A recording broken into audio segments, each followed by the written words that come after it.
So, since natapos tayo sa channel, punta naman tayo ulit ng plate. So, another example lang to ng ating first topic.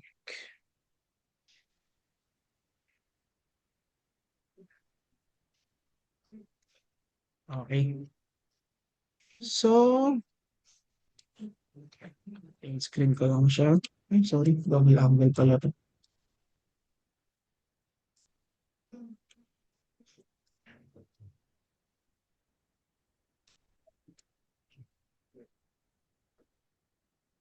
Ayan. So, basahin natin yung tanong, class. A plate, ay, mali yung spelling. A plate PL, 10 mm by 175 mm, is connected with three 25 mm diameter bolts.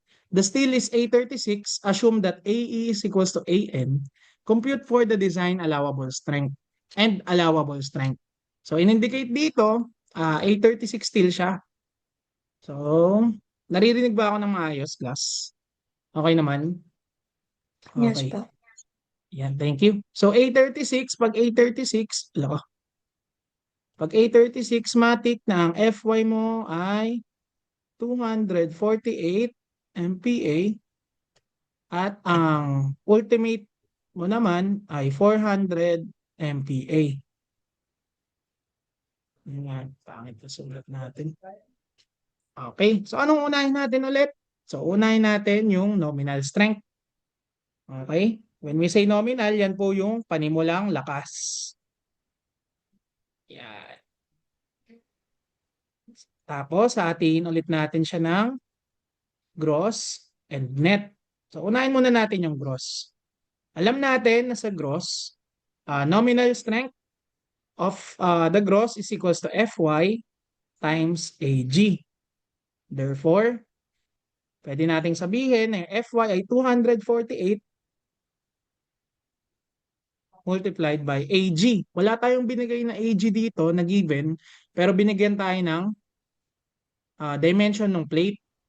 So, sabi, 10 times 175 o 10 by 175 mm. So, yun na po yung ating area gross. Yan. Yan. So, again, yung 10 po dyan, ayan po yung thickness. Yung 175 po, ayan po yung lapad. Okay? So, anong sagot dito? Open ko lang to. Yan. 248 times 10 times 175. Answer is 434. Divide natin by 1,000. 434 kilonewton. So, na yan.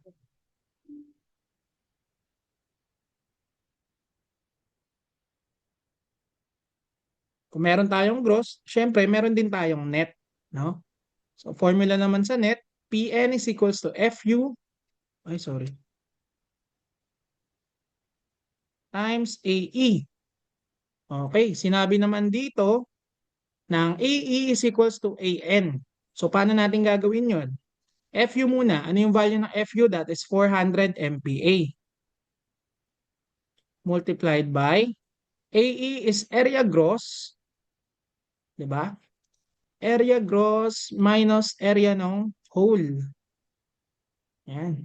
So, area gross, that is 10 times 175 again. Minus area ng hole. So, wala pa tayong diameter ng hole pala para makuha natin yung area niya. So, diameter ng hole, that is 25 mm diameter bolts. I-add natin yung 3.2 mm na standard. That is 28.2 mm. Yan.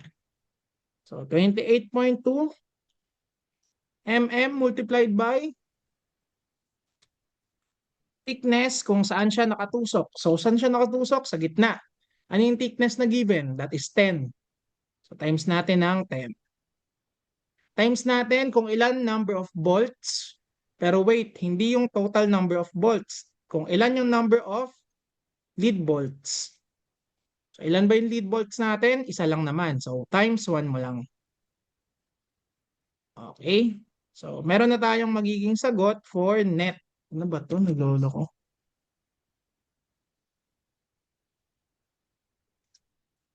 Yan.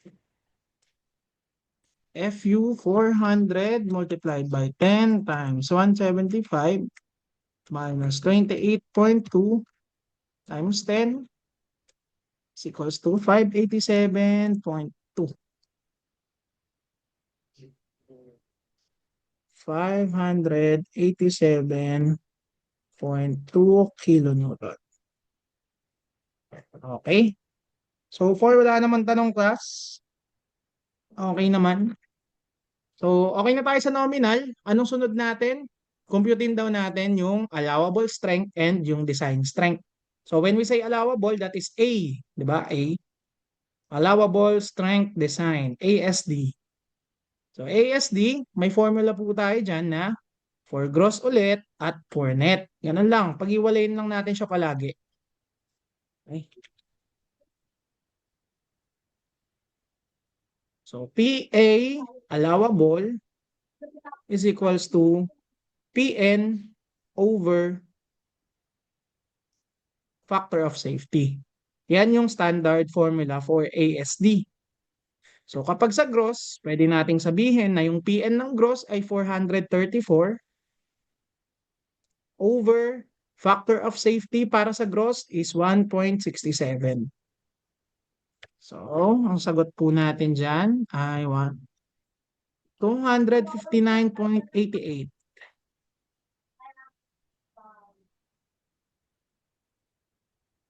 kilonewton. Okay? So, para naman sa net, same lang din po tayo ng concept at formula. Nag-iiba lang yung values. So, PA is equals to PN nung net, that is 587.2. Yung factor of safety naman para sa net, that is 2. So, therefore, ang sagot natin dito ay 293.6.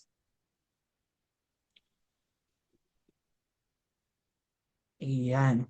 So ngayon, nandito na tayo sa pili method, no? So meron tayong dalawang sagot, 259.88 at 293.6. So sa mga nakaraan nating example, ang pinipili po natin ay yung mas maliit. So dito, kukunin natin, syempre, yung mas maliit pa rin. Laka. So ano ba yung mas maliit dito? 259. So therefore, allowable strength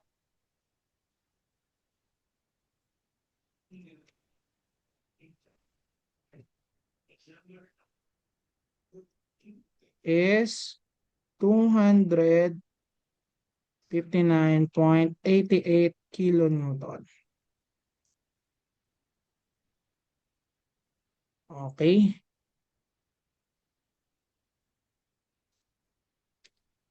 Okay, meron na tayong allowable strength. Ano sunod natin? Design strength naman. So, LRFD method. Kung kanina, pinag-iwalay natin yung gross at net, dito din pag-iwalay natin. Kung kanina, ang formula for allowable strength is equals to nominal over factor of safety. Sa LRFD, that is ultimate is equals to phi or resistance factor multiplied by Pn. Okay. So gross, yung phi for gross, that is 0.9. Hindi po nagbabago yan ha, pag gross. So Pn ng gross is 434. Ayan, multiply lang natin siya. So 0.9 times 434. The answer is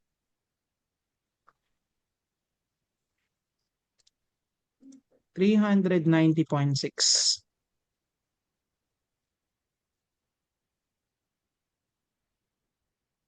kilonewton. So for net, same lang din tayo ng concept. Ultimate load phi times phi n. Kaso, ang resistance factor naman for net is 0.75. Yan. So, hindi rin yan nagbabago. Yung PN natin doon ay 587.2. So, lagay lang natin. 587.2. 587.2 multiplied by 0.75. Laka.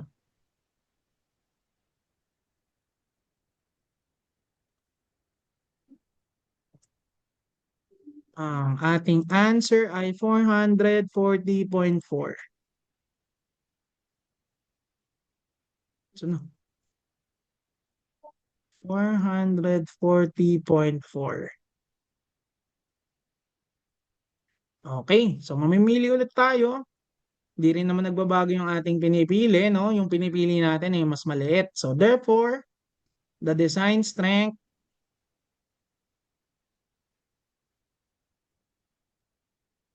is 390.6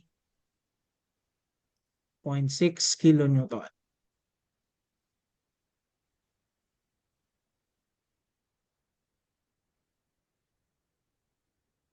Yan. So meron na tayong sagot for number 3. So any questions, class? So far so good, madali pa, no? Punta tayo dito sa next example. Yan.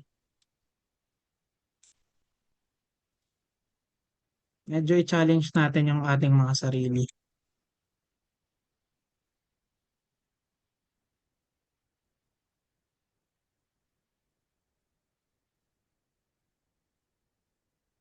Okay.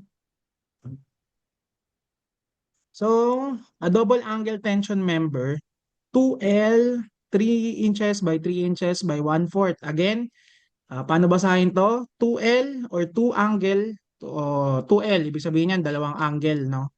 2 angle bars. 3 inches by 3 inches, that is long leg by short leg. Pinapakita lang dito na pantay daw yung legs natin. Ayan.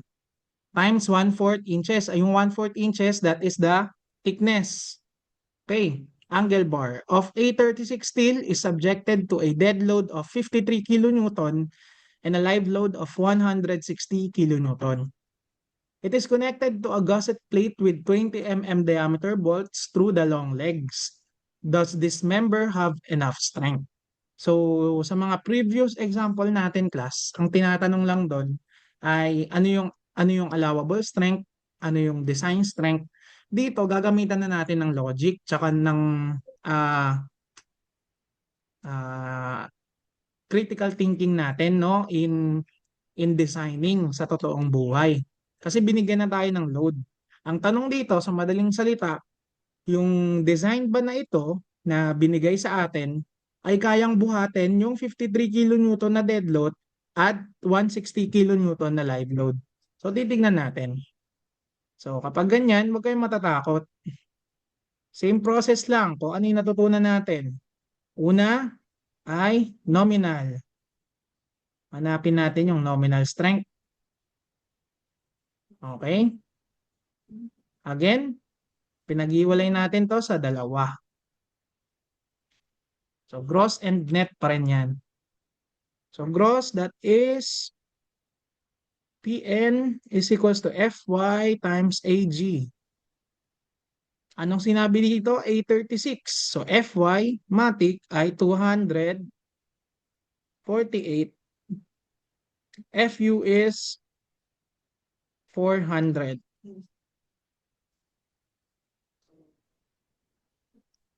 Okay? So Fy Ag, and Fy 248 multiplied by Ag. May given naman tayong area gross na 929 mm squared. So, lagay lang natin yan. Anong sagot? 248 times 929. The answer is 230.392. Saan yung ano? 0.392 kilonewton. So, for net naman, pare-parehas lang yan. So, Pn is equals to Fu times Ae. Okay? So, Fu, that is 400. Wait lang. AE. So, ano bang value ng AE natin? Binigay dito, 0.85 area nominal. So, 400 multiplied by area gross, again, area gross given 929 minus area ng hole. Wala pa tayong diameter ng hole, that is, ano ba yung binigay? 20 mm diameter bolts. So, 20 mm, dagdagan lang natin ng 3.2. Di ba? Ang dali lang. 23.2 mm. So, 23.2 multiplied by thickness. Tama? 6 mm. Multiplied by number of lead bolts. So, ito lang. Isa lang naman yung lead bolts natin. So, times 1 lang.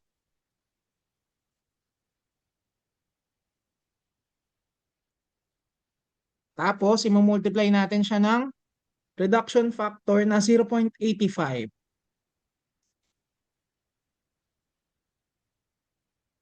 Ayan. So, anong sagot dito? 400,929 minus 23.2,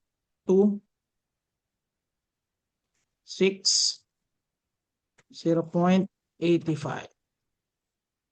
The answer is 268.532. Ito lang.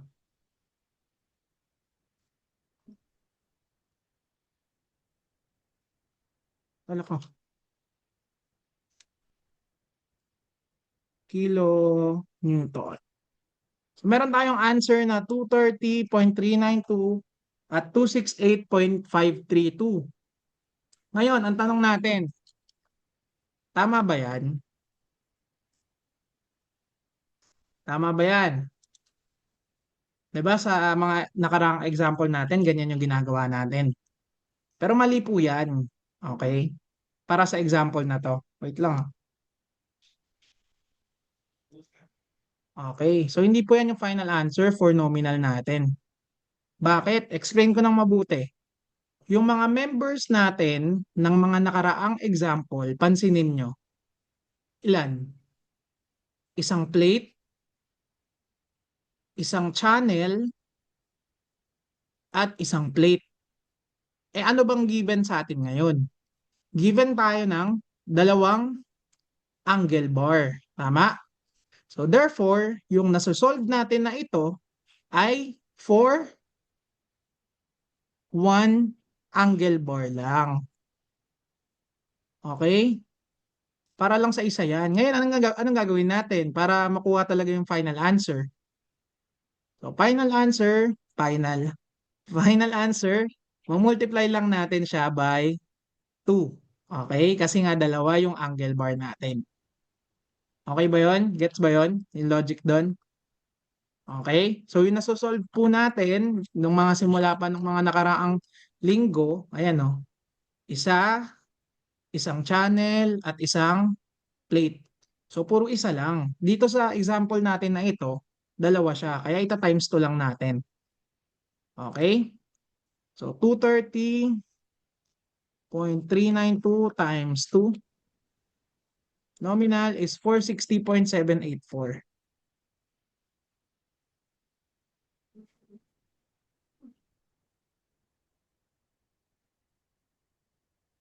So, PN naman para sa net is 268.532 times 2.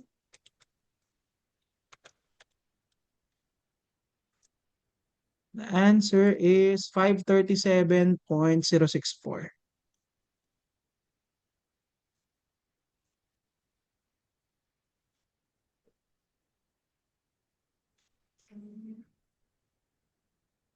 Okay. So any questions class regarding dito? Nakuha? Okay. Or inaabsorb pa ng mga utak natin? Okay.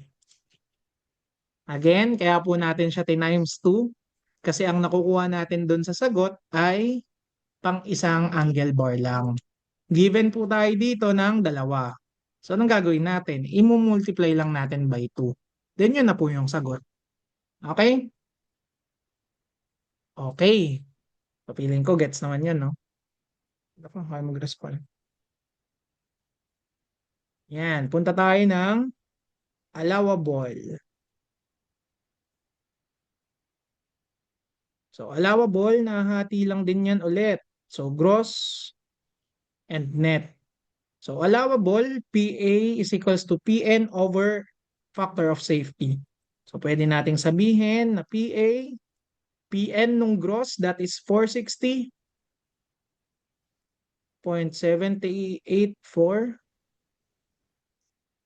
over 1.67 is equals to 460.784 1.67 275.92. Okay? 0.92 kilonewton.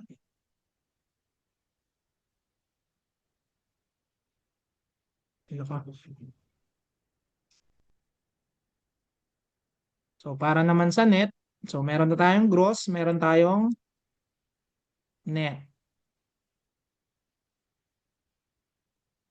So, PA, same lang din ng mga ginagawa natin kanina.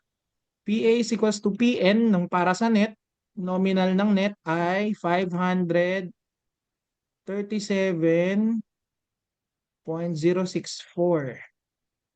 over 2.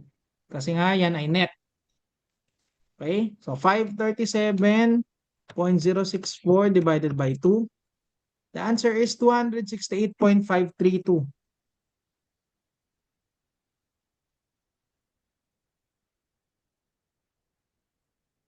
Yan, 532. Okay yan.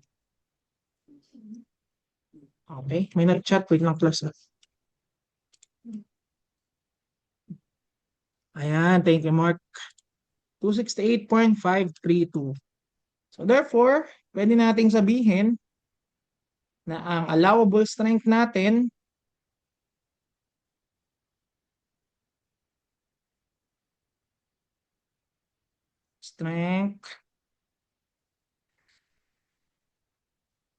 is 268.53.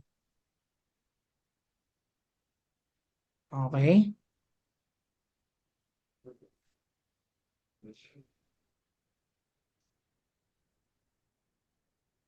Okay. Any questions, class, before tayo magpunta ng LRFD? All goods? Okay, nagiget.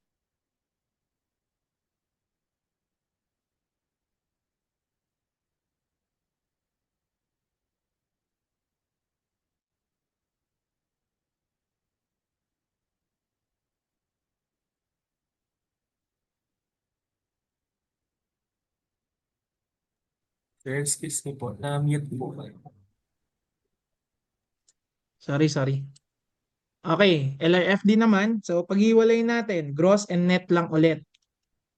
So, gross, that is PU is equals to reduction factor ulit multiplied by nominal. So, 0.9 pag sa gross, tapos yung nominal strength natin for gross is 460.784.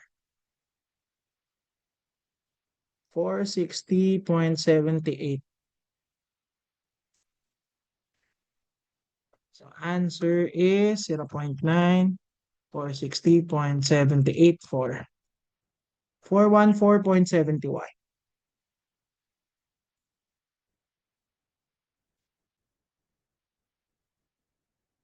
Okay? Para naman sa net, PU is equals to 0.75 multiplied by 537.064.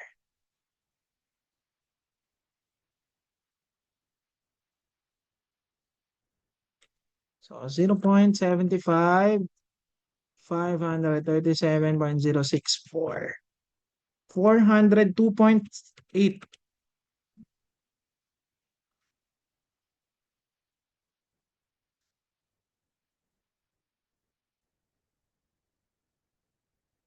Okay? So again, mamimili lang tayo dito ng mas mababa. So, therefore, our design strength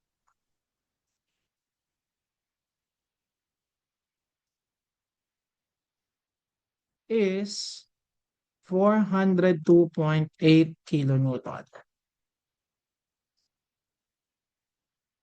Okay? So alam na natin yung part na to. Yung hinahanap natin yung design strength at hinahanap natin yung wait lang. Ayan, thank you ulit, Mark. Hinahanap natin yung design strength at hinahanap natin yung allowable strength. Alam na natin to, wala nang bago dito.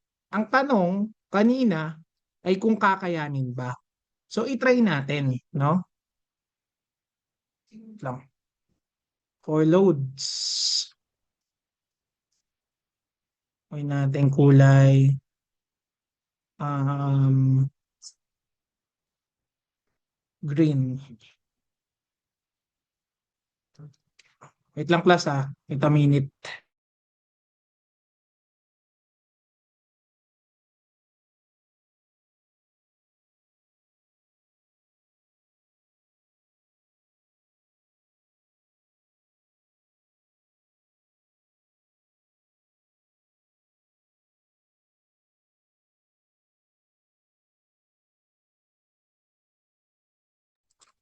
Okay, balik tayo. So, computin natin yung load for ASD muna. 'Di ba natandaan yung class? Meron tayong iba't ibang load ah, combinations. Tama? Yung sa unang part. Ngayon, i-apply natin siya. ASD load. Yan. That is P or load is equals to D plus L. Tandaan nyo yan? Di ba may ganyan? So, P is equals to D. Anong given na D or dead load? That is 53 kilonewton.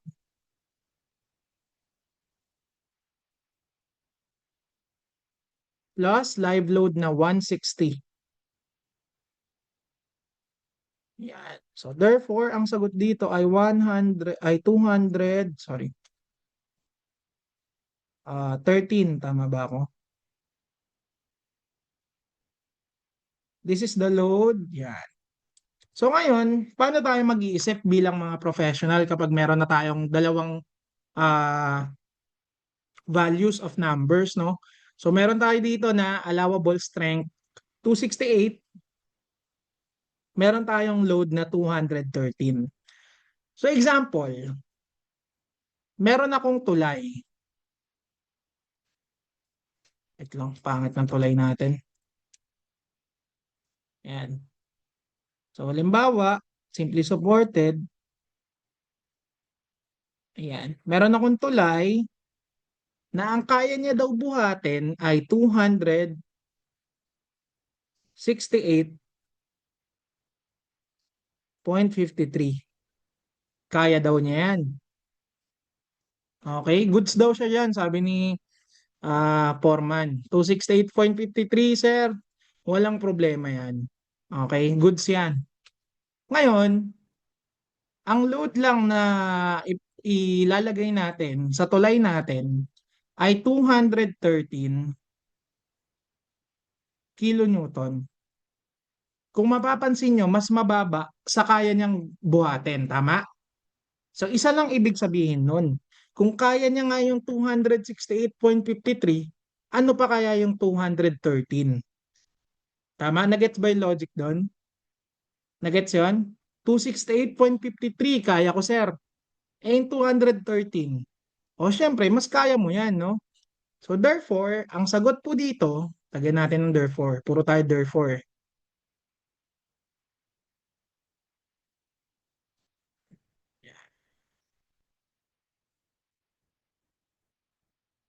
Therefore,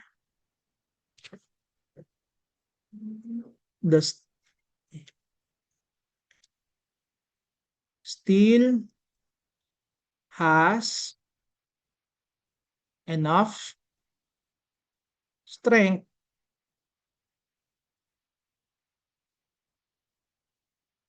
for ASD. Ay, sorry.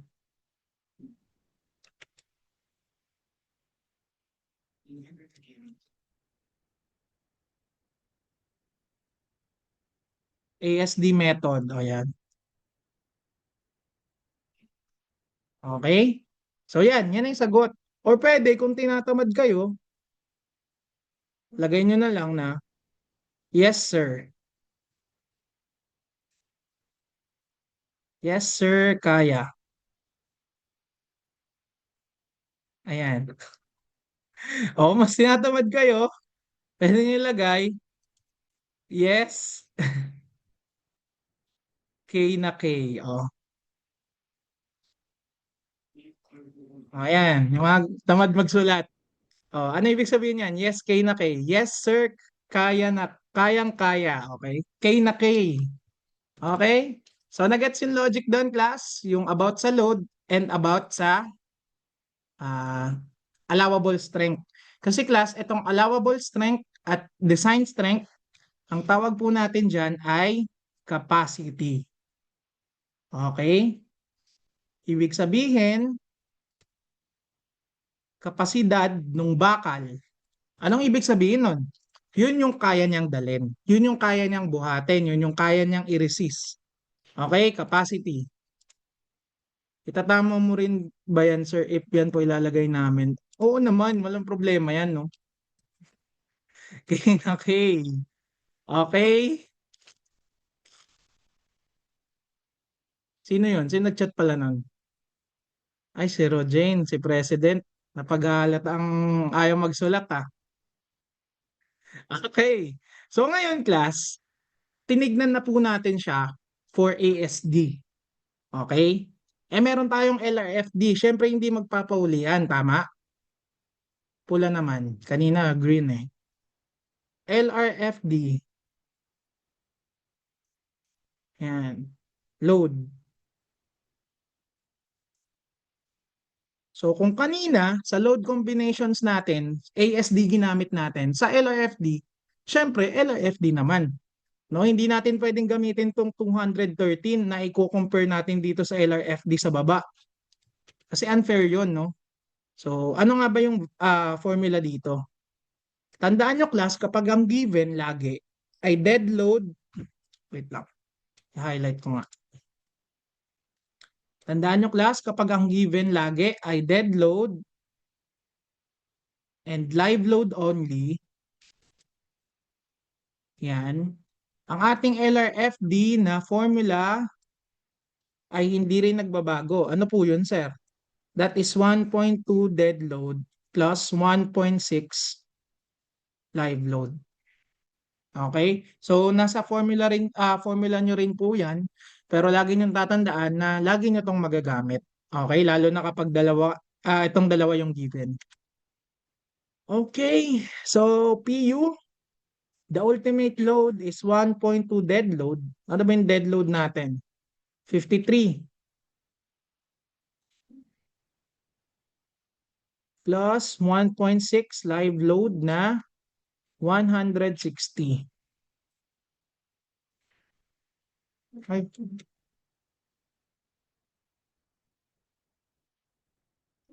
kanina gumana yung mental math natin, dito hindi na.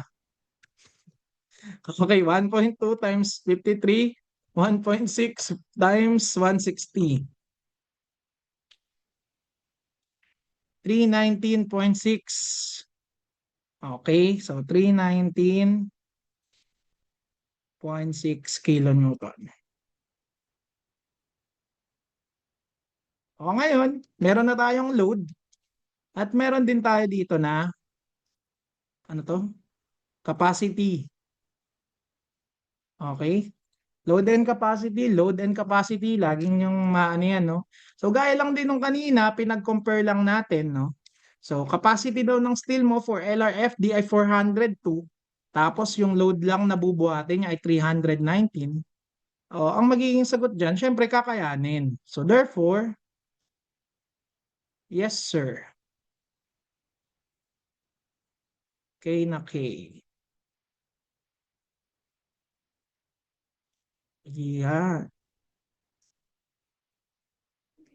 Okay? Gets? Any questions, class? Wala. Okay. So, 7:46 na. Ilan pa ba? Nako, meron pa palang isa. Sige, tuloy natin to. Tapos magkaroon tayo ng short break para sa next topic natin.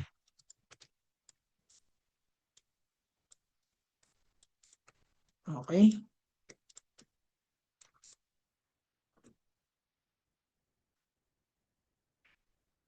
Okay. Saan yung ano cursor?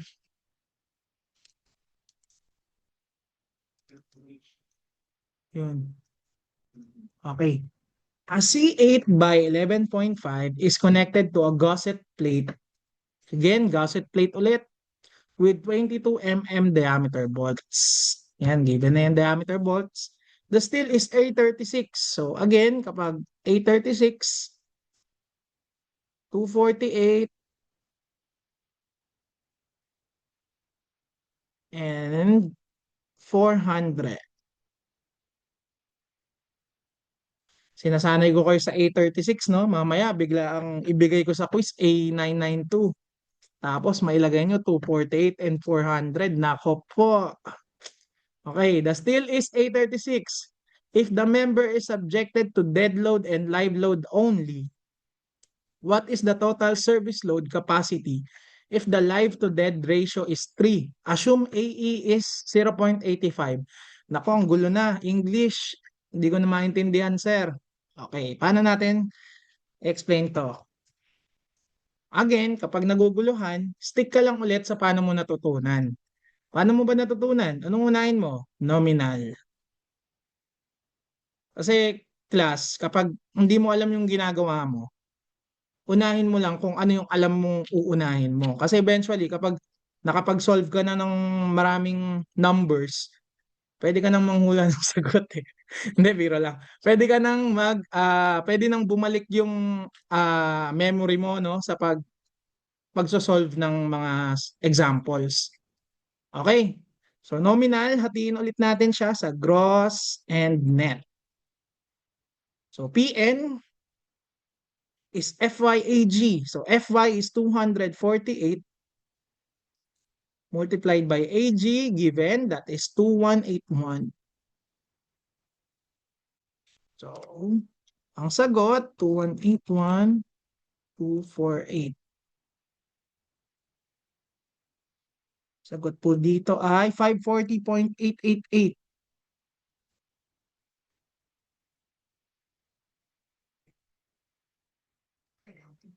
Excuse me. Yan. Sa net naman,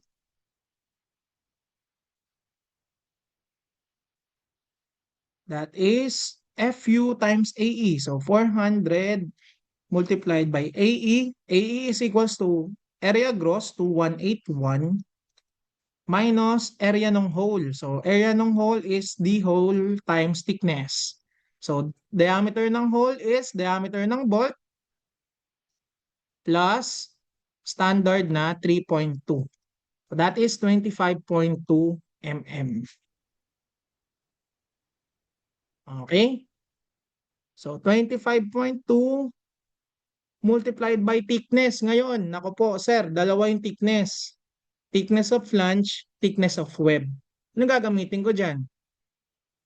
Gagamitin po natin dito ay yung thickness kung saan nakalubog yung ating mga bolts. Eh, saan ba nakalubog yung mga bolts? Anong tawag dito? Di ba web? Ito flange. Ito flange sa taas din. Tama? Saan ba nakalubog yung mga ano natin?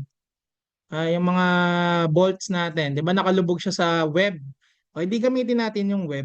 So thickness of web is 5.59 multiplied by number of bolts, number of lead bolts. So times 2. Okay? Tapos, i-multiply din natin ng reduction factor na 0.85 kasi sabi ng given. So, Pn for net, that is 400,2181 times 25.2, 5.59 times 2, 0.85 divided by 1,000. Yan, 645.75.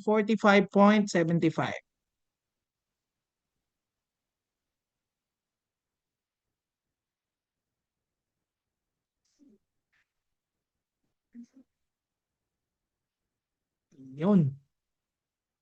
So again, anong gagawin natin? Hindi pa natin alam. Pero paano natin natutunan? 'Di ba? Sunod-sunod lang, nominal, LRF, DASD, or either way kung anong gagamitin nyo, no? In this case, gamitin muna natin yung LRFD. Okay? LRFD. So again, hatiin natin sa gross and sa net. Okay? So PU is equals to phi ng gross, that is 0.9, multiplied by PN ng gross, that is 540.89.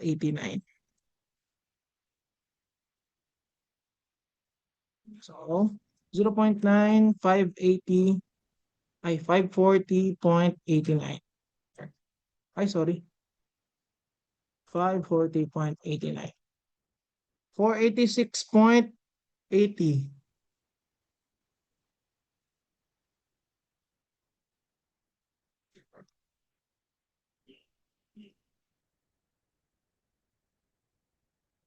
Iyan. For net naman, PU is equals to 0.75 multiplied by 645.75. That is 645.75 times 0.75. 484, tama ba? 484.31.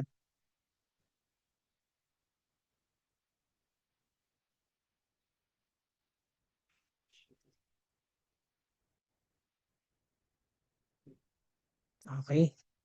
So again, mamimili po tayo dito. Okay? So pipiliin natin yung mas maliit. So, ito na yon. Therefore, design strength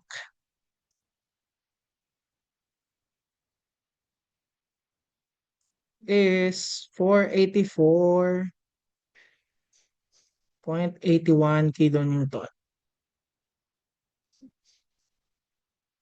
Okay? Pero hindi po yan yung sagot. Bakit? Kasi ang tinatanong po dito ay, what is the total service load capacity if the live to dead ratio is 3? So, hinahanap dito ay yung load, no? So, ano daw yung load na kayang buhatin kung isasagad natin yung 484.81? So, paano natin gagawin yun? 'Di ba ito ay PU? 'Di ba yan yung napili natin? Loko. Tama? PU yan. Ngayon, kung gagamitan natin ng analysis na sabi, 'di ba? Ano daw yung bigat na kakayanin nung bakal na ito kung sasagarin natin yung design strength niya. So paano natin gagawin? 'Di ba hinahanap ay load? So PU is equals to, ano yung load combination? 1.2 dead load plus 1.6 live load. O ngayon, sabi sasagarin natin yung design strength. Hahanapin natin yung loads na ito. Di ba? So, PU is 484.81. So, ano ibig sabihin nun? Sinubstitute lang po natin yung load na ito, yung load na ito, yes po, Monhe. Sir, question lang po. Yung PU po ba, hindi po ba 0.31? 31. Sige, tingnan natin. Ay, sorry. Thank you. 0.81 yung nalagay natin.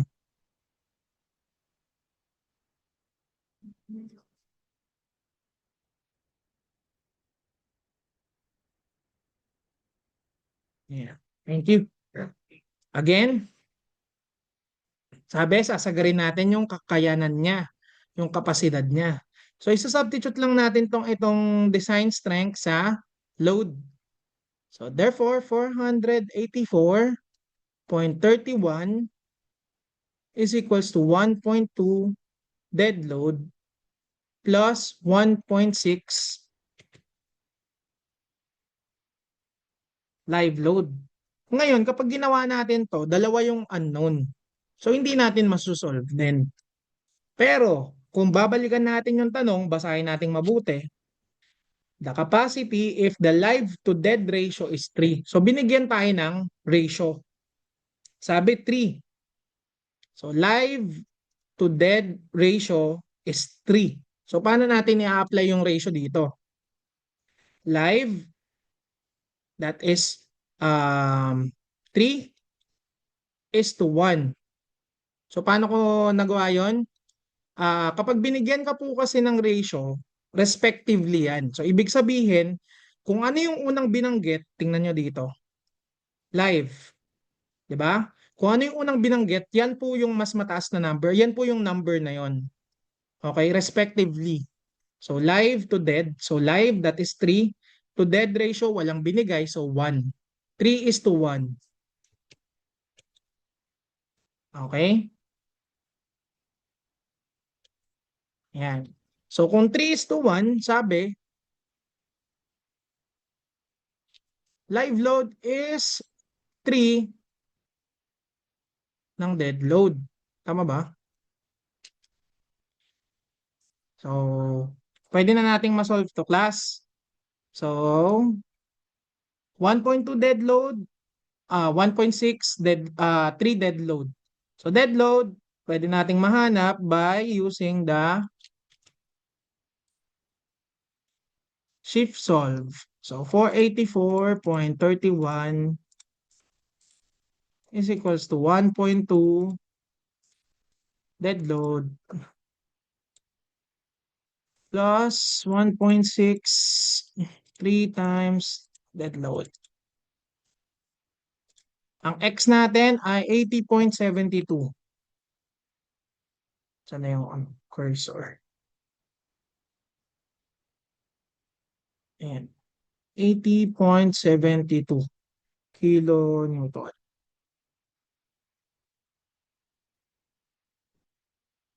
Ayan. Okay. So, nahanap na natin yung dead load. Okay? So, meron na tayong loads. So, punta naman tayo ng ASD.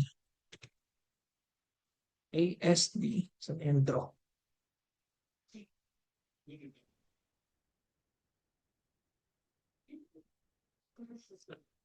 Yes, Paul.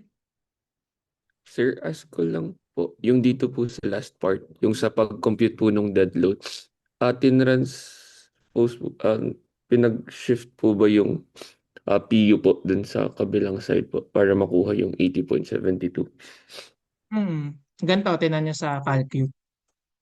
484 is equals to, 1.2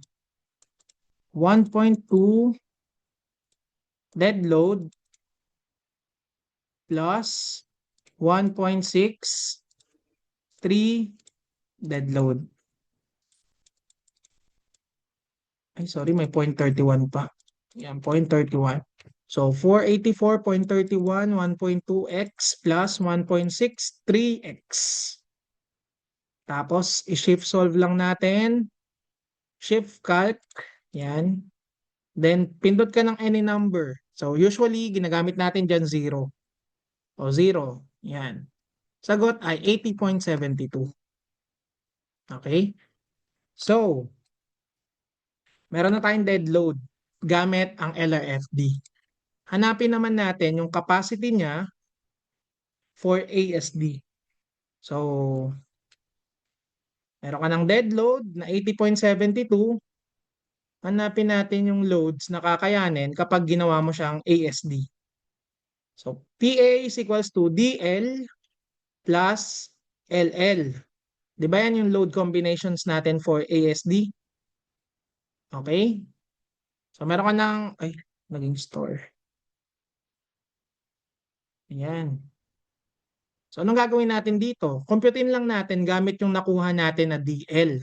So, DL is 80.72 plus 3 times 80.72. Since tatlo nga yung, ay sorry, 3:1 nga yung ating ratio. Ayan. So, sa allowable daw, ang lalabas na answer ay 80.72 plus 3 times 80.72. So, 322.88. Tama ba?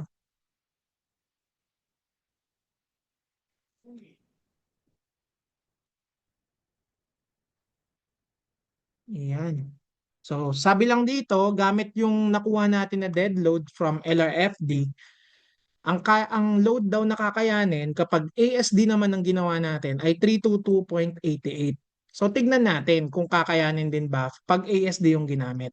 So, ASD, pag-iwalayin din natin ulit. So, meron tayong gross dito at net. So, PA is equals to PN ng gross, 486.80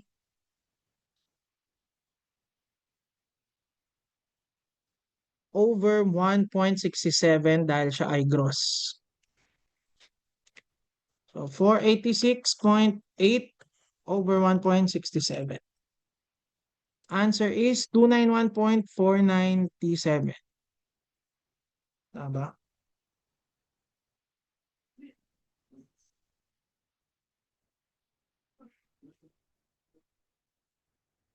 Ano ba yung tinignan ko?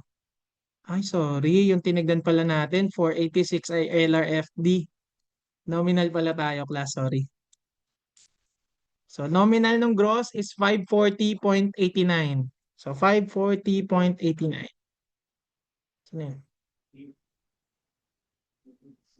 Iyan. 540.89 divided by 1.67. 323.89. Tama ba? 89.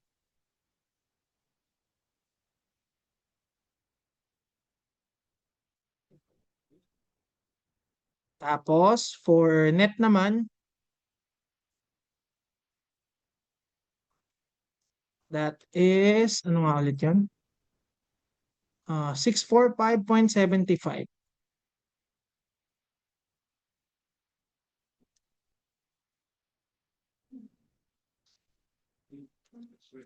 Ang sagot naman dito, 645.75 by 2. 322.87. 322.88. Again, mamimili tayo. The allowable strength naman dito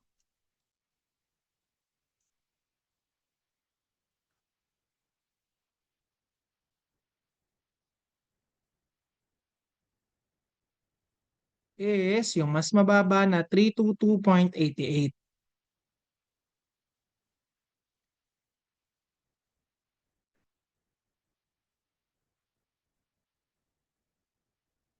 Okay? So, anong tanong na dito? yung given ba na load na na-compute natin kapag ASD yung ginamit, yung kaya daw niya, ay 322.88 ay kakayanin ba ng design natin? Yung design natin ay 322.88. Tingnan nyo to class. Yung load na kakayanin ay 322.88.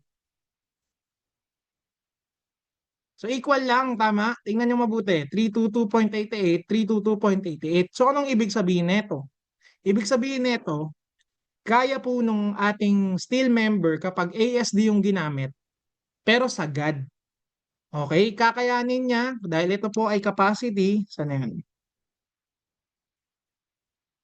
Ito ay capacity. Ito yung given load na ASD. Okay?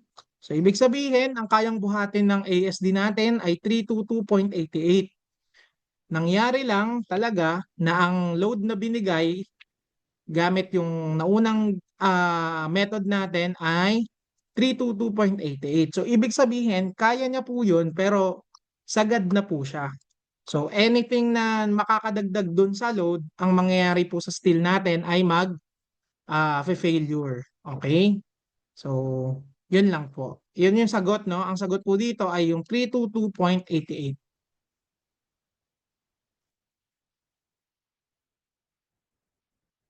Okay?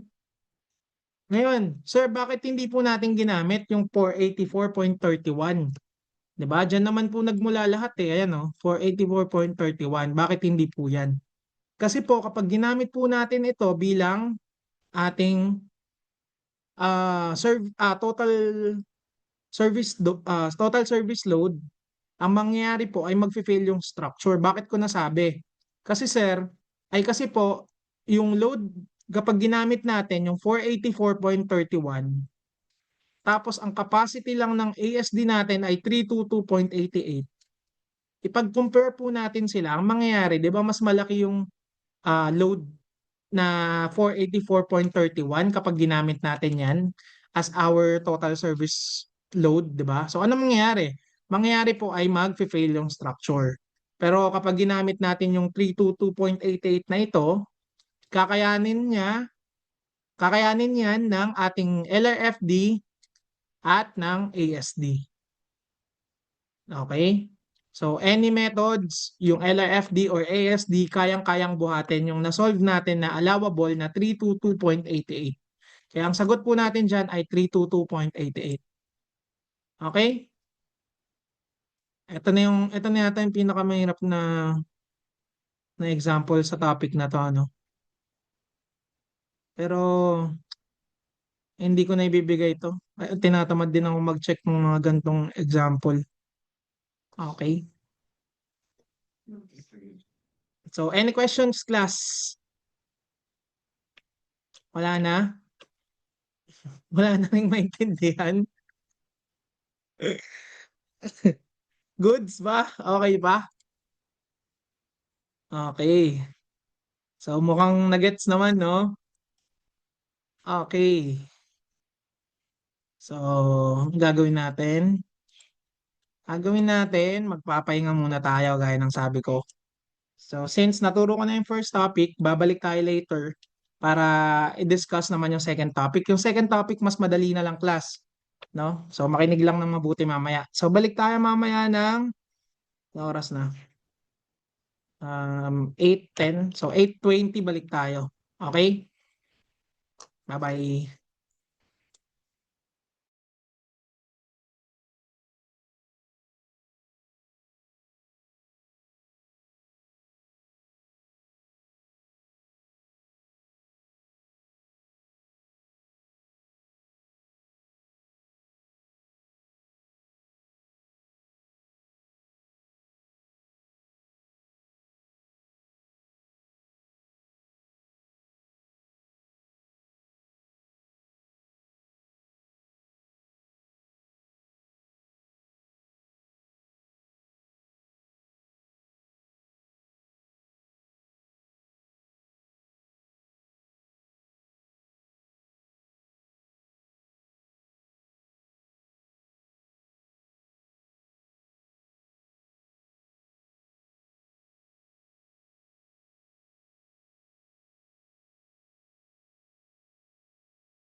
Lahat design.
Hello class. Hello.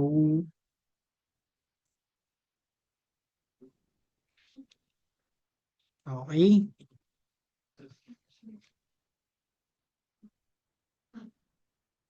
Yan, gising na po.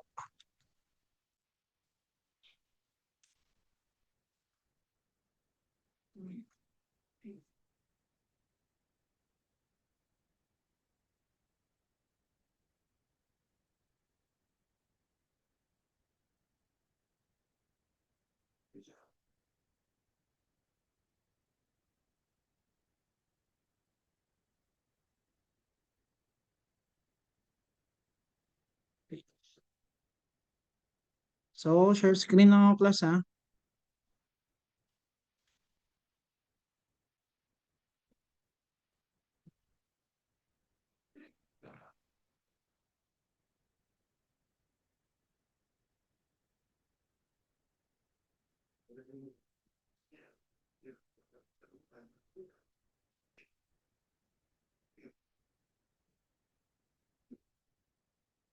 Diyan pa ba kayo? Hello po. Dito pa po. Oh, Yes yan, po, thank sir. yan, thank you. Okay. So, effective net area. So, ang weird lang class kasi inuna natin yung tension members. Pero natatakal na natin dun yung effective net area, di ba? So, bahagya lang kasi yung pag-explain natin about dito. Pero ngayon, bibigyan natin siya ng halaga. Lalagyan natin siya ng sarili niyang topic. Okay? So, effective net area. So, prepared by, kilala niyo na yan kung sino yan. Okay, next. Ano muna tayo? Konting kaalaman. So, net area.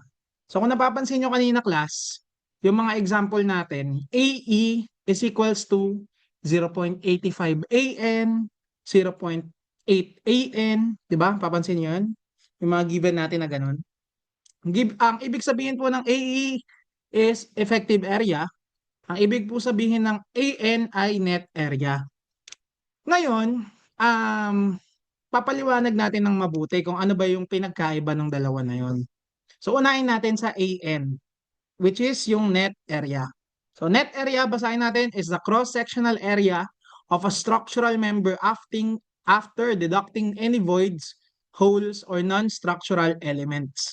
It represents the actual load bearing that can effectively support the loads.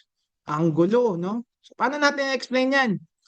So, bigay tayo ng example. Example natin yung pinakauna. Meron tayong plate na 6 yung bolts. Okay?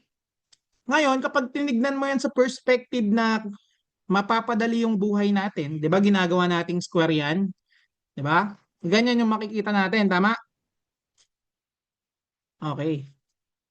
So ito, yung kabuuan na yan, yung buong square na yan, that is the area gross, tama? Etong lahat na yan, sama mo na yung bolt. Area gross yan, di ba lahat? Gets? Ngayon, kapag minus natin yung, sabi nga dito, after deducting any voids, holes, or non-structural elements, sabi pag binawas mo na daw yun, ito yung matitira. Ayan na po yung tinatawag nating net area. Okay? Yan po yung net area. Kaya ang formula natin, 'di ba? Area gross minus area ng whole. Tama? Yun po yung net area. Ngayon, ano yung effective area, class? Is derived from the net area but further adjusted to account for stress, concentrations, and other factors that may affect the member's performance under load. Ngayon, class, kapag minadali kasi natin yung computation, no? Minsan ginagawa natin AE is equals to AN. Okay? Pero sa realidad, sa totoong buhay, yung effective area ay mahalaga. Bakit? Kasi isipin nyo, ito yung example natin. 6 na bolts, plate. Pag tinignan mo yan, ganyan ulit. So ngayon, kapag minus natin lahat ng area ng holes, ayan yung tinatawag nating net area. Di ba yan yung kanina? Ngayon, kapag in-account na natin or isinama na natin yung mga stresses, concentrations, and other factors, ginagamitan na natin ng effective area. Okay? So balik tayo, yan yung member, wala tayong ginawa. Tapos in-account na natin, isinama na natin yung stresses, okay? Baka pala yung net area na kanina na ito ay hindi pala siya buo na nagagamit. Okay? So hindi pala yan, hindi yung lahat ng pula na yan nagagamit natin. Okay? So ang nagagamit lang pala sa totoong buhay ay portion lang nun. Okay? So ibig sabihin lang po ng effective area kapag sinama na po natin yung mga other factors like stresses, concentrations, and others, baka naman hindi lahat ng net area ay nagagamit natin sa computation or nagagamit nung ating steel para makapag-resist ng load. Baka portion lang niya. Okay? Kaya naglalagay tayo ng mga reduction factors na 0.85, 0.9. Ibig sabihin po nun, baka 80% or 85% or 95 or 90% lang nung area net yung nagagamit talaga natin. Okay? Ngayon, bigay tayo konting fun fact, no? So, gamit sa salitang shear lag. So, ano ba yung shear lag? Refers to the delayed transfer stresses from loads to the cross-section of structural members. So, anong ibig sabihin nun? Tignan nyo tong ballpen ko. Ayan. Halimbawa, inipit ko yan. May load ako sa taas na, halimbawa, slab. Alam niyo slab, di ba? Yan, nipit ko yan. Slab. Ang usual na mangyayari, class, kapag walang shear lag, kapag talagang maganda yung design mo, kapag inipit mo yan ng slab, mararamdaman agad yan nung support mo sa ilalim. Tama? Mararamdaman agad yan. Ngayon, kapag pumasok yung shear lag, nagde-delay po yung pag-transfer ng load or ng stresses doon sa support niya. So, ibig sabihin, halimbawa, nagdagan ako ng slab dito. Baka after 30 seconds or 25 seconds pa maramdaman ng support. Okay? In short, alam naman natin yung lag, di ba? So, mabagal. Kapag sa internet, di ba? Pag naglalag, mabagal. So, ibig sabihin, nagkakaroon ng delay. So, dito, pag tinawag nating shear lag, delay of transfer of stresses lang yon. So, ayun. Nade-delay lang yung pagtanggap ng support doon sa mga stresses na meron ka. Okay? So, number 4, reduction coefficient. Ito na yung aralan natin. Used to take into account the uncertainties of material strengths, inaccuracies in the designs, approximation in analysis, possible variations in the dimensions of the concrete sections, placement of reinforcement, the importance of member in the structure of which they are part, and so on. Ang haba. Ngayon, ang ibig sabihin lang class ng reduction coefficient ay naglalagay tayo ng allowance or naglalagay tayo ng adjustment sa totoong nagagamit na area. Ito yung ginagamit natin kanina, yung letter U, yung 0.85, 0.8 times nominal. Okay? So, ibig sabihin nun, naglalagay lang tayo ng adjustment, no? Nag-a-adjust lang tayo sa totoong nagagamit na area. Yun po yung tinatawag nating reduction coefficient. U or phi. Okay? Ngayon, punta tayo. Class, yung U, kung mapapansin nyo sa mga last examples natin, given na siya. Tama? Meron na tayong given na 0.85, 0.8, di ba? Hindi na tayo pinahirapan sa mga una nating examples. Ngayon, papahirapan tayo. Kasi yung U pala, yung 0.85, 0.8, or kung ano man yun, ay sinosolve din. Okay? So, print screen ko lang tong case 1 at case 2.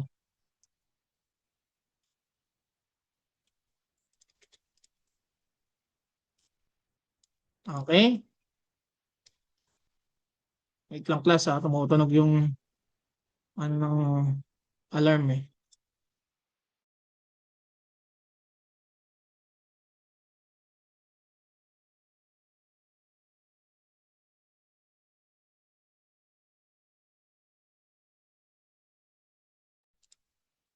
Hello class, ayan, balik tayo So basahin natin yung case 1. All tension members where the tension load is directly transmitted to each of cross-sectional elements by fastener or welds. So ano yan? Paano natin ipapaliwanag yan, no? So sabi, all tension members where the tension load is directly transmitted to each of cross-sectional elements. So mag-drawing ulit ako ng plate.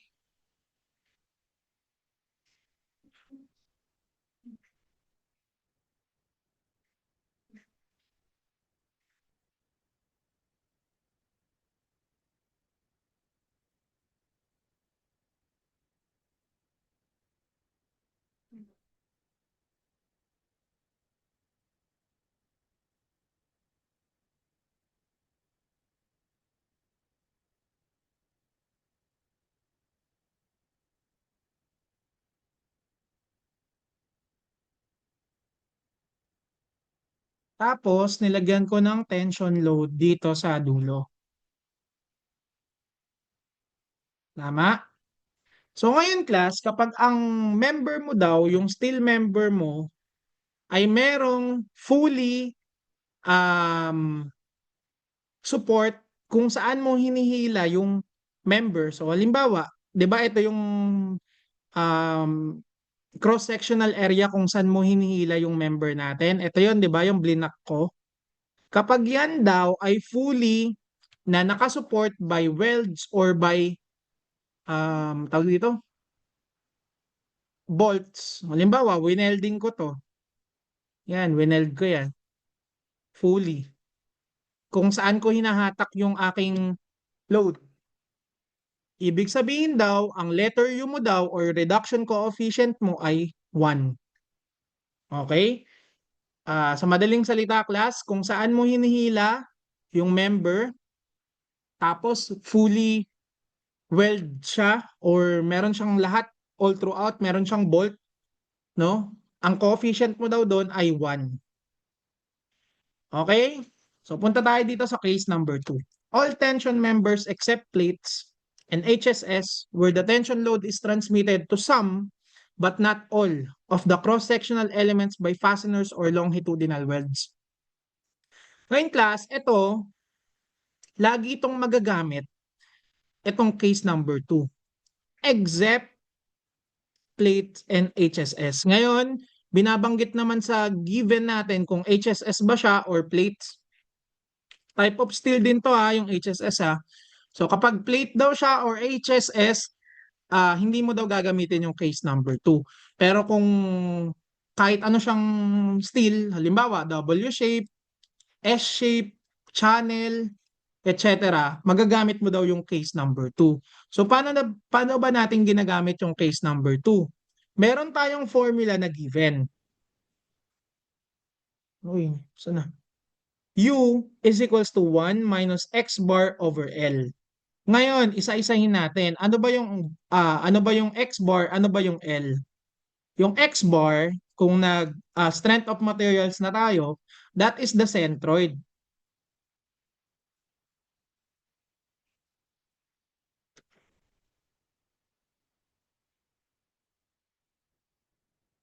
Okay? Kung mapapansin nyo class, that is the centroid of the member. Tingnan nyo to, meron tayong plate na pinagdikit yung channel, kabilaan.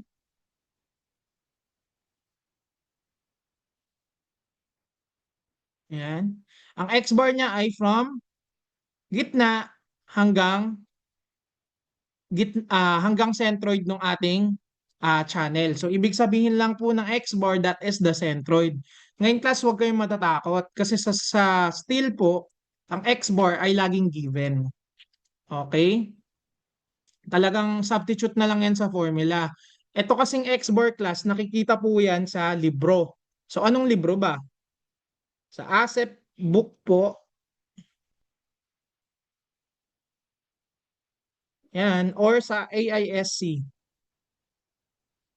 Steel Handbook.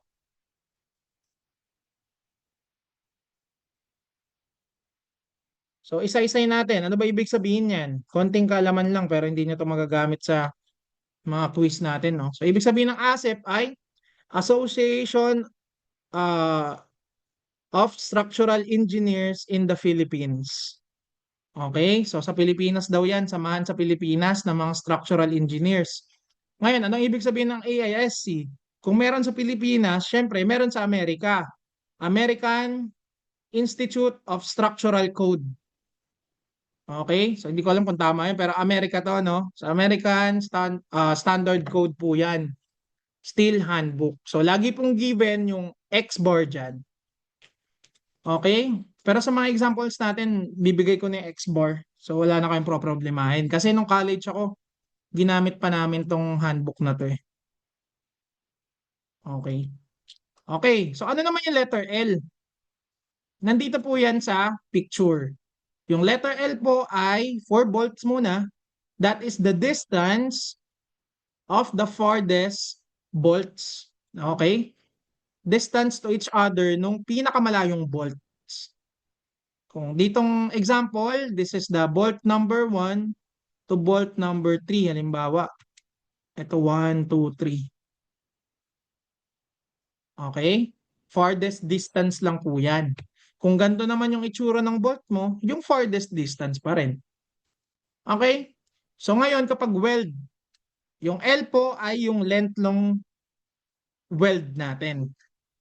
So anong tawag dito sa pagganyan? Welding na parallel sa load. 'Di ba yung load natin kakanan? Yan, welding na parallel. Parallel siya sa load. That is the transverse weld. Okay? So, yung L lang po dyan, yun lang po yung length ng ating transverse weld. Okay, makikita nyo naman sa picture eh. Ngayon, kapag hindi naman pantay yung transverse welds natin, ginagamitan lang po natin siya ng average. So, L1 plus L2 over 2. Okay? Again, class, itong case number 2, lagi nyo pong magagamit unless plates at HSS yung given. So, lagi nyo nang nasa isip yon na case number 2, case number 2. Kapag plates, walang case number 2. Okay? Punta tayo sa case number 3. Dalian na lang natin. 8:40 na pala. Sa case number 3, all tension members where the tension load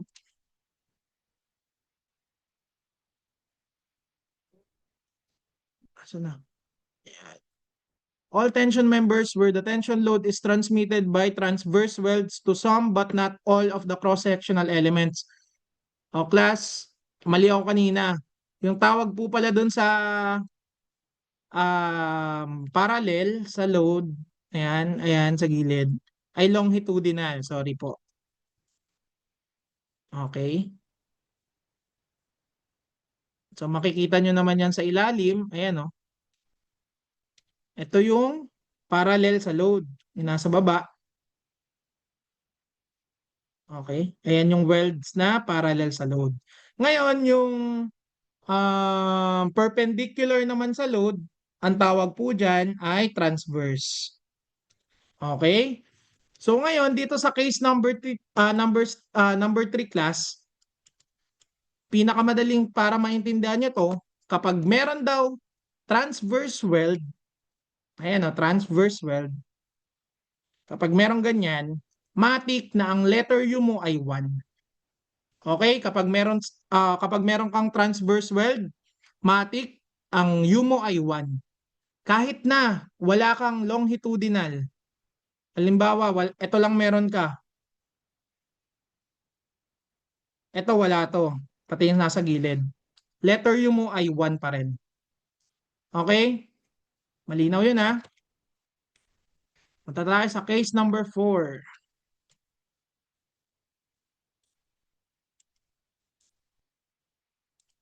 Case number 4, plates where the tension load is transmitted by longitudinal welds only. So dito class, makikita nyo, sabi kanina kapag meron kang transverse weld, matik 1. Okay? Kapag longitudinal lang at wala kang transverse, missing yung transverse mo, meron tayong mga formula. Formula L is less than or equal to 2W, yan, etc. yan, ABC. May mga corresponding values yan for reduction coefficient. 1, 0.87, and 0.75. Ngayon, ano yung L? Yung L, yun pa rin yung haba ng longitudinal welds. Yung W, that is the width of the plate. Okay? Kasi po, ito pong case number 4 ay 4 plates only. Okay? So, ko-compute mo lang yan. Next, case number 5. Itong case number 5 to case number 7, connected po yan. Okay, basahin natin. If U is calculated per case number 2, the larger value is permitted to be used. Ngayon, sabi ko class, yung case number 2, laging ginagamit yan. Okay? Unless HSS or plate. In this case, yung case number 5 to 7, W, M, S, at HP, tsaka Ps, yung meron dito sa ating case number 5 to 7. Wala namang plate dito at HSS na binanggit. So therefore, laging magagamit yung case number 2 sa mga gantong itsura ng steel members. Okay. Mamaya mas maintindihan nyo pag example na class. Connected through, ito yung case number 5 to connected through the web with 4 or more fasteners in the direction of loading. Ngayon, bilangin natin yung number of bolts or fasteners na tinatawag. 1, 2, 3, 4, 5, 6, 7, 8. Sir, 8 yung bolts. Eh, nakalagay lang naman dito, connected through web. So, niread ko yung web. Ito yung web, di ba? Sa gitna. So, check na siya. Kasi sa web ko siya kinonect with 4 or more fasteners. Ilan yung fasteners natin? 8. Okay? So, pasok ulit siya. Kaso class, nakalagay dito, in the direction of loading. Anong ibig sabihin ng in the direction of loading? Ibig sabihin po ng in the direction of loading, dapat yung pagbibilang mo ng bolts ay with the direction of loading or with respect to loading. Yung loads mo po ay pakanan. Tingnan nyo mabuti So paano mo bibilangin dapat yung bolts? Dapat pakanan. So 1, 2, 3, and 4. So 4 lang yung fasteners natin in the direction of loading. Okay? So example ulit ako, isa pa. Paano kapag ganito naman yung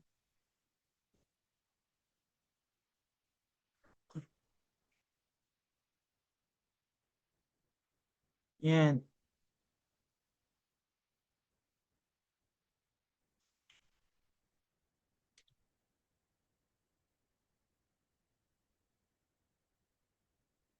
Yan.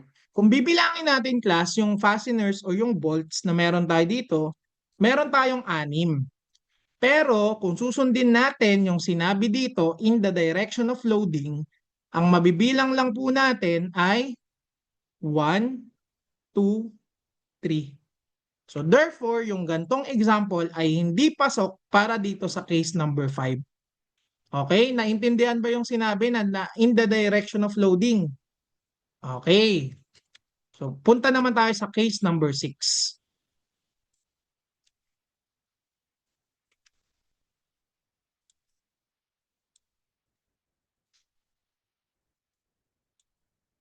Okay. Connected through flange with 3 or more fasteners in the direction of loading with at least depth. So wag niyo munang intindihin yung with at least depth. Bakit? Kasi formulated yan. Tignan muna natin, isa-isahin muna natin. Connected through flange. Kung makikita nyo yung picture, yung ating mga bolts ay nakakonect sa taas. Di ba yan ay yung flange? Tama? Pati sa baba, that is the flange. So connected daw yung ating member sa flange. Yung kanina connected sa web. Dito sa flange. Sabi, with 3 or more fasteners. In the direction of loading again, bilangin natin. 1, 2, 3, 4. Okay? So meron kang 4 na fasteners in the direction of loading. Eh dito sa example natin, ay dito sa letter B natin, 'di ba? Sabi 3 or more. So pasok siya for case number 6. Okay? Ngayon, kapag pumasok siya sa case number 6, meron kang formula na BF over D is equals to or less than, ay is greater than 2/3. Huwag nyo nang pansinin tong 0.82. Ito po ay example lang. Ano ba yung BF at D? Nakatagal. So, maghalimbawa tayo, yung W shape. Alam naman natin yung W shape, di ba? Letter I.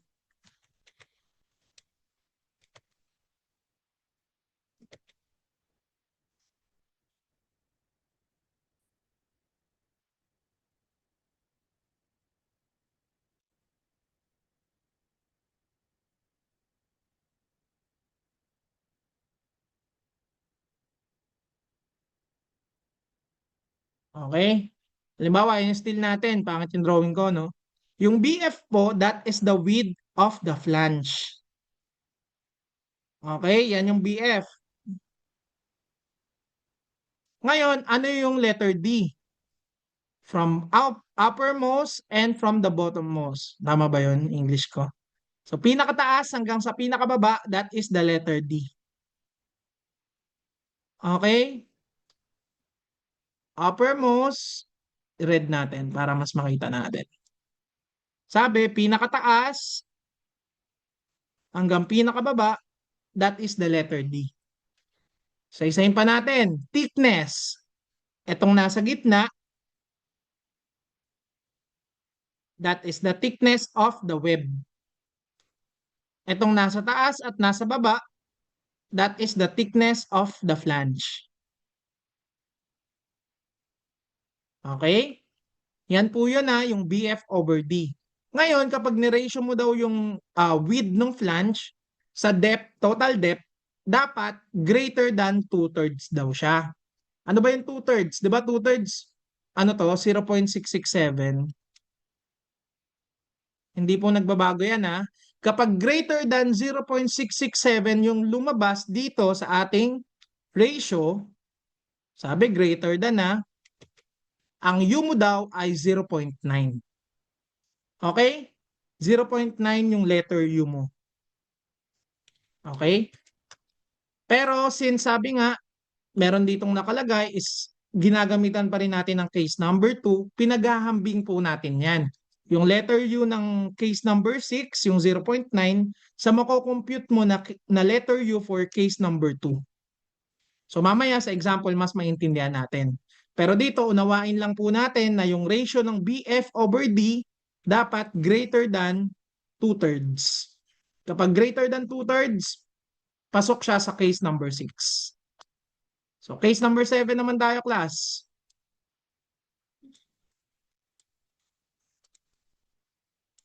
Okay. Case number 7, again, wag na po nating papansinin si 0.394. Example lang yan.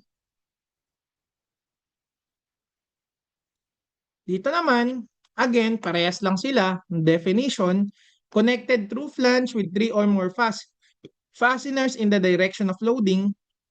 Kaso dito, yung BF over D mo daw ay less than naman. Less than 2/3. So, 0.85. Okay? So, same lang yon ng case number 6. So, case number 7 tayo. Last two na to case number 7 at case number 8.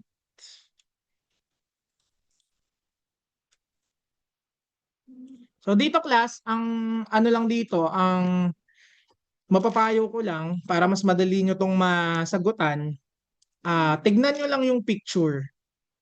Kapag kamukha nung picture nung example natin or binigay ko sa quiz or activity, dun siya pasok. Okay? Sa picture ka lang bumase. Okay? So case number 7 at case number 8. If U is calculated for case 2, sabi ko nga, di ba, laging nagagamit si case 2. So dito naman sa case number 7, for 2 or 3 fasteners in the direction of loading. Dito naman sa case number 8, if 4 or more fasteners in the direction of loading. So anong pinagkaiba nito sa mga nauna natin? So dito, kapag ang bakal mo daw ay angle, single or double angles, papasok siya ngayon sa case number 7 at case number 8. Okay? So again, sabi, for 2 or 3 fasteners in the direction of loading, dito, 3. So U is equals to 0.6. Sa baba naman, 4, U is equals to 0.8. Okay? So example tayo, class, para mas madali nating magets.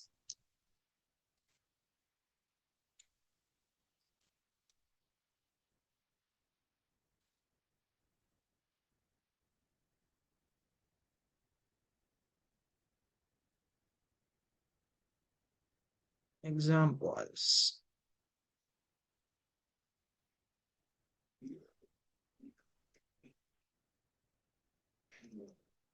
So dito class, pinapasolve pa tayo no ng effective net area. Pero dito gawin na lang natin, kunin na lang natin yung letter U. So practice tayo ng pagkuha ng letter U. So una mong gagawin is i-determine kung ano ba yung bakal. So dito, yung bakal ay given na angle bar. 'Di ba? L6 by 6 by 1/2, that is angle bar. Angle bar.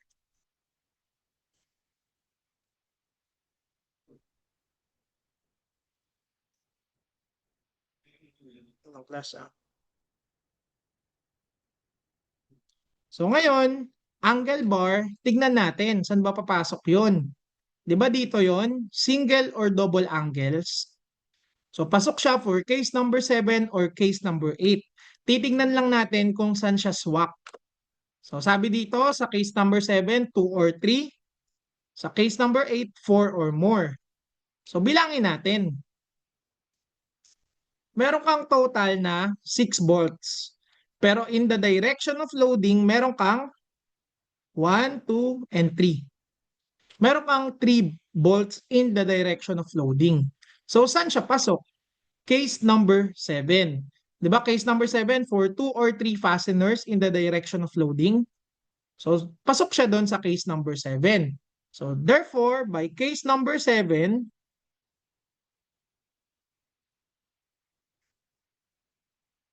U is equals to 0.6. Tama ba? Tama. Ngayon, hindi pa tayo natatapos. 'Di ba sabi ko, magagamit yung case number 2 sa lahat except plates or HSS. Dito, angle yung binigay. So, dapat magamit natin yung case number 2.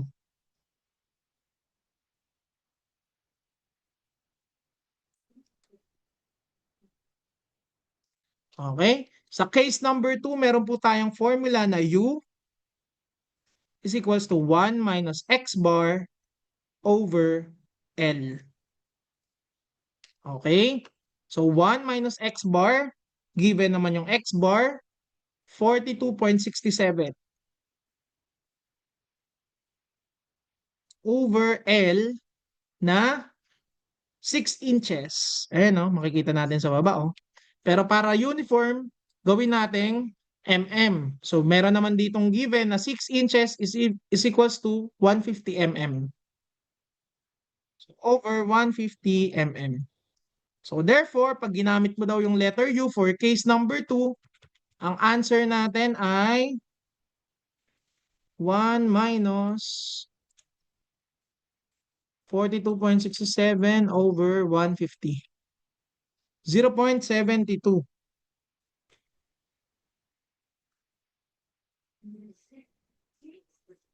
Yan. So, dito class, babalik ulit tayo sa pagpipili. Meron kang letter U na 0.6 at meron kang letter U for 0.72. Anong pipiliin mo? Dito po for reduction coefficient, ang pinipili po natin ay laging yung mas malaki. Okay? Mas malaki.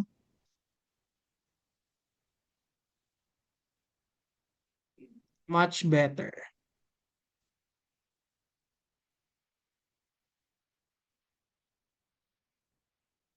Yan. So therefore,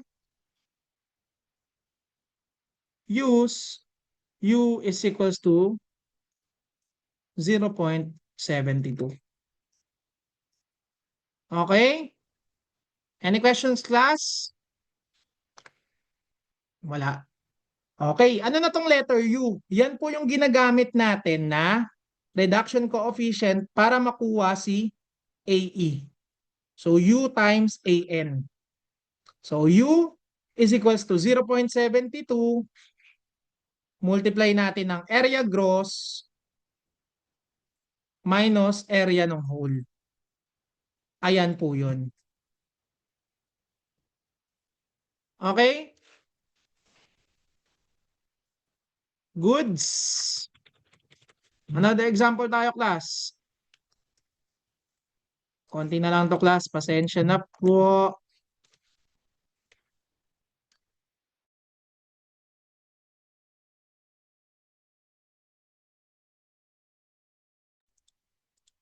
Okay, so number 2, using the last figure but replace fasteners with welds.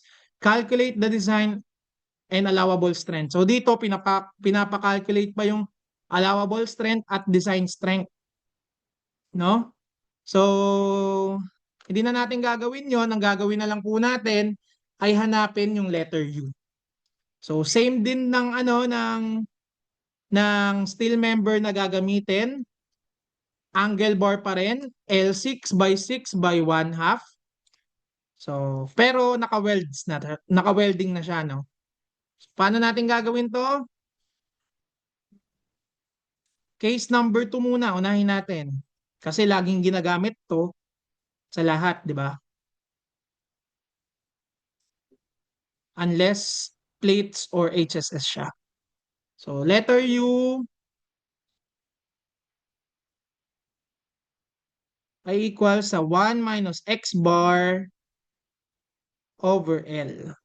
So, U is equals to 1 minus X bar na 42.67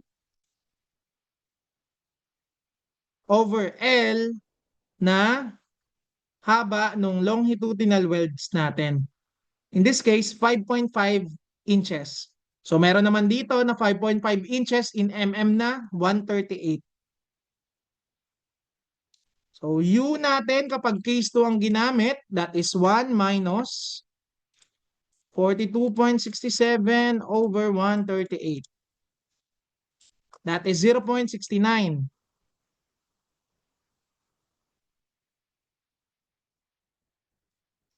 Okay? Kaso hindi pa yan yung sagot kasi papasok pa to sa isang case pa. Tignan natin kung saan siya papasok. Tignan natin yung itsura. Angle bar tapos welding. Okay, tignan natin. Dito sa case number 7 at 8, naka-bolt. Sa taas naman, for case number 5 to 7, naka-bolt pa rin. Okay? Eh dito, sa case number 4, naka-welding. Pero sabi plate lang, di ba? Eh ang given natin, angle bar. So, X pa rin tayo sa case number 4. Dito naman, sa case number 3, all tension members where the tension load is transmitted by transverse weld. Walang sinabi kung anong type ng steel, basta merong transverse weld. Okay? So tingnan natin sa example natin, may transverse weld ba tayo? Meron. So therefore, pag ginamit mo yung case number 3,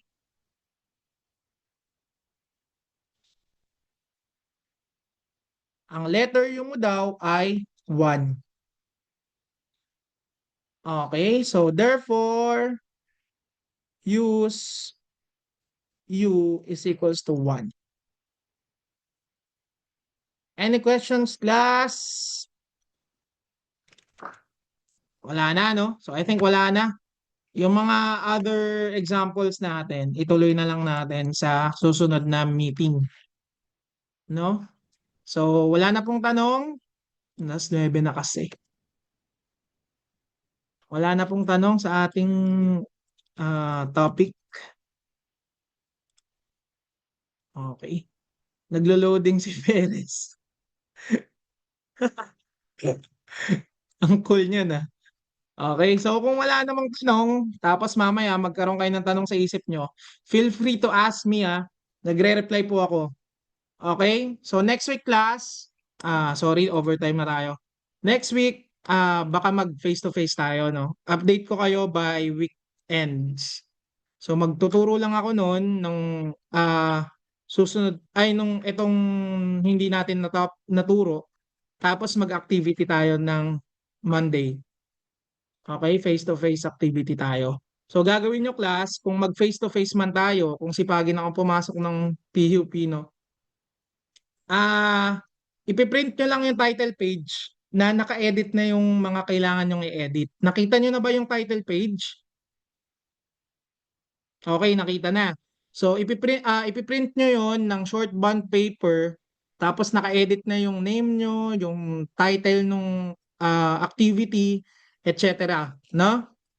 Yun yung title page nyo. Tapos, yung gagamitin nyo po na paper para sa solving ay short bond paper din para magka-size lang sila ng title page na meron kayo.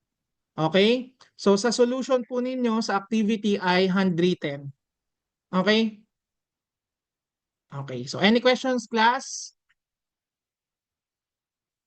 Wala. Okay. So, if ever may tanong, feel free to ask, Okay, paki-open po ng cam para sa aking attendance. Okay, so first slide, 1, 2, 3.